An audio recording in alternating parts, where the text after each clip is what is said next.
E aí, pessoal, tudo bem? Que Deus abençoe vocês.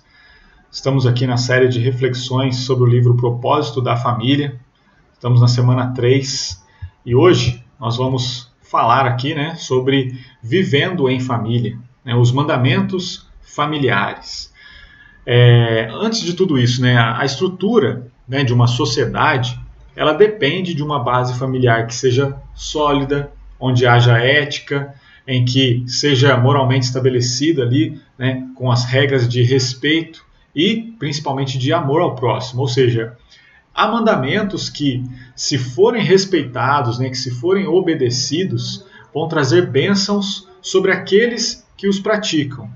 Mas por outro lado, se há a quebra desses mandamentos, ou seja, se há o desrespeito desses mandamentos, as consequências desse desrespeito, dessa falha, também sobrevirão sobre eles, sobre esses que o cometerem.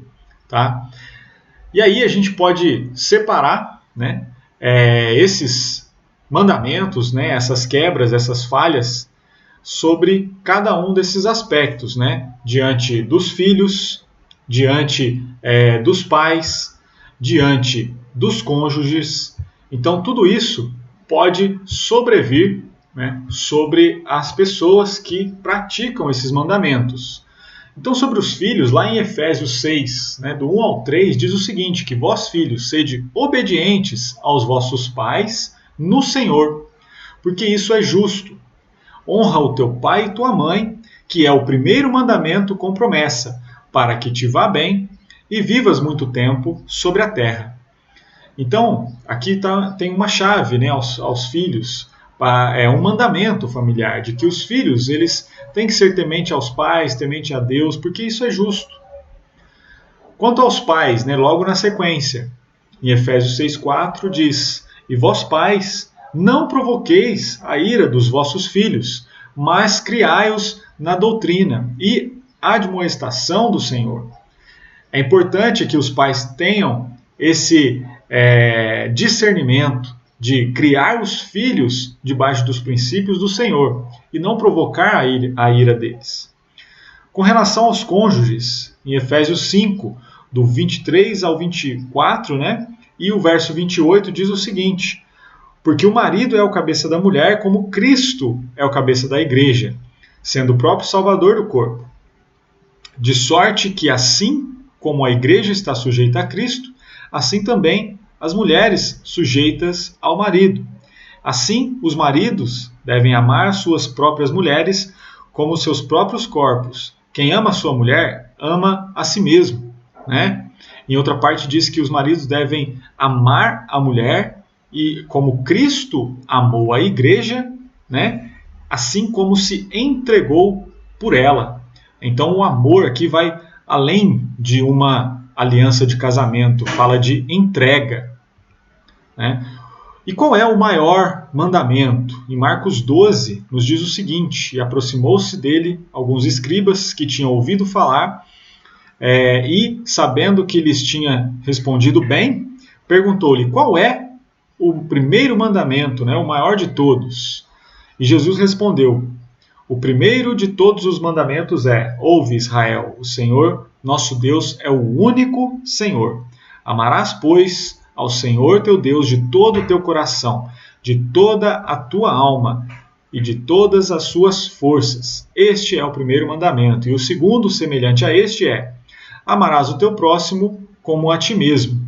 Não há outro mandamento maior do que estes. Então, nesse ponto nós chegamos à conclusão de que amar a Deus sobre todas as coisas e o próximo como a nós mesmos, é a base de toda a sociedade, de toda a família. Então, primeiro Deus, como diz em Mateus 6,33, buscai primeiro o reino de Deus e a sua justiça, e as outras coisas nos serão acrescentadas. Em segundo lugar, colocamos aqui a família. Em 1 Timóteo 5,8 diz o seguinte, mas se alguém não tem cuidado dos seus e principalmente da sua família, negou a fé e é pior que o infiel. Então nós devemos colocar em primeiro lugar a nossa família, em primeiro lugar Deus, em segundo lugar a nossa família.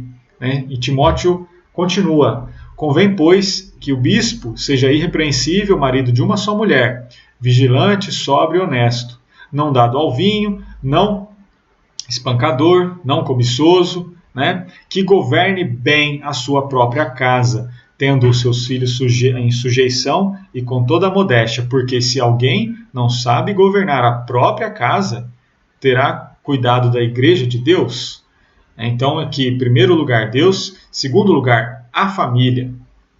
Em terceiro lugar, colocamos aqui o nosso trabalho, né? Porque em 2 Tessalonicenses diz o seguinte: porque quando ainda estávamos convosco, vos mandamos isso, que se alguém não quiser trabalhar, que também não coma. Porquanto ouvimos que alguns entre vós andam desordenadamente não trabalhando, antes fazendo coisas vãs. Ou seja, o nosso trabalho também é consagrado a Deus. E aí você se pergunta, tá, mas aonde está o ministério? Né? Onde fica o ministério diante de tudo isso? Eu coloco Deus em primeiro lugar, família, depois trabalho. E a igreja, onde que fica? A igreja fica em todos esses pontos. Se você serve a Deus em primeiro lugar, se você cuida da sua família, se você trabalha bem, tudo isso faz parte de servir a Deus no seu propósito, porque em tudo nós colocamos Deus. Como diz Colossenses 3,17 e 1 Coríntios 10,31. E quanto fizerdes por palavras ou por obras, fazei tudo em nome do Senhor, dando por ele graças a Deus Pai. Portanto, quer comais, quer bebais ou façais qualquer outra coisa, fazei para a glória de Deus. Ou seja, cuidar bem das coisas de Deus, cuidar da família, fazer um trabalho bem feito, tudo isso faz parte do nosso ministério, faz parte daquilo que Deus preparou para nós, né?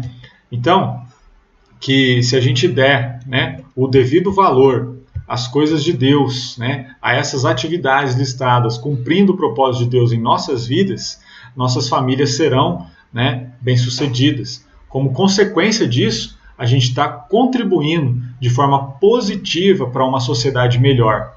E essa sociedade, ela vai ser um reflexo do convívio e do bom aprendizado familiar, assim como ela já é, né? As famílias, elas vão levar para a sociedade os valores que elas aprendem no seu interior. Que essa palavra possa ter falado com você, como falou comigo, que Deus possa te abençoar. Em nome do Senhor Jesus.